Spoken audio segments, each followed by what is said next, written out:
Hello বন্ধুরা, আসসালামু আলাইকুম। সকলে আশা করি ভালো আছেন। তো বন্ধুরা, আমি আল্লাহর রহমতে ভালো আছি। তো বন্ধুরা, আজকে আমি কৃষি ভিডিও নিয়ে আলোচনা করব। তো বন্ধুরা, আপনারা যে গাছটি দেখতে পাচ্ছেন, যে সবজিটি দেখতে পাচ্ছেন, তো বন্ধুরা এটি হচ্ছে পেঁপে। তো বন্ধুরা, পেঁপে বিভিন্ন ধরনের রয়েছে। দেশীয় পেঁপে, বন্ধুরা বিদেশি পেঁপে, তো বন্ধুরা হাইব্রিড পেঁপে, বিভিন্ন জাতের পেঁপে রয়েছে। তো বন্ধুরা, আপনারা দেশীয় পেঁপে জাতটি দেখতে পাচ্ছেন ভিডিওর মাধ্যমে। তো বন্ধুরা, দেশীয় পেঁপে কিন্তু অনেকটা সুস্বাদু ও পুষ্টিকর।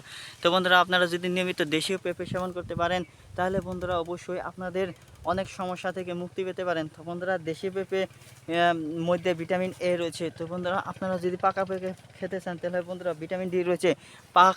পাকা পেঁপেতে বন্ধুরা প্রচুর পরিমাণ ভিটামিন রয়েছে।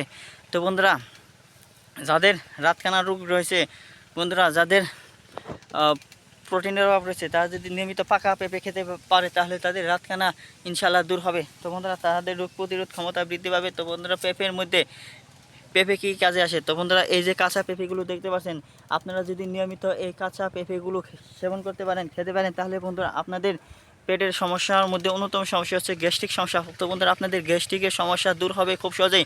তো বন্ধুরা, বিশ্বাস করুন, এই কাঁচা পেঁপে যদি খান, তাহলে বন্ধুরা গ্যাস্ট্রিকের সমস্যা যদি না দূর হয়, তাহলে আমি বন্ধুরা ভিডিও ছেড়ে দেবো, কবিরাজি চিকিৎসা ছেড়ে বাদ দিয়ে দেবো।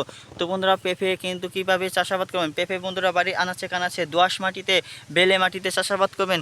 বন্ধুরা, পেঁপে কিন্তু বেলে মাটিতে চাষাবাদ করা যায় না, এঁটেল মাটিতে চাষাবাদ করবেন না, তাহলে পেঁপে ভালো ফলাফল হবে না। বন্ধুরা, ভালো ফলন দেখা দেবে না।